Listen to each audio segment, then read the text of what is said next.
3 కీలక పథకాలకు central cabinet ఆమోదం తెలిపింది. నూతన విజ్ఞాన్ ధార పేరుతో కేంద్ర ప్రభుత్వ ఉద్యోగులకు కొత్త పెన్షన్ పథకంతో పాటు బయో E3 విధానం, 11, 12 తరగతి విద్యార్థుల ఇంటర్న్‌షిప్ పథకాలు ఉన్నాయి.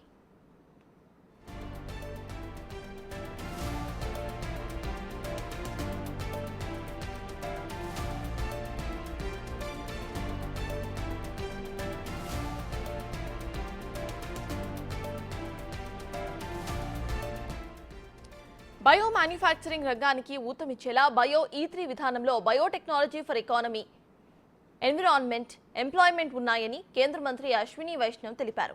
ఈ విధానం ద్వారా పారిశ్రామిక IT విప్లవం మాదిరిగా త్వరలో బయో విప్లవం రాబోతుందని, దీని ద్వారా బయోటెక్నాలజీ, బయో సైన్స్ రంగాల్లో భారీగా ఉపాధి అవకాశాలు పెరుగుతాయని అన్నారు.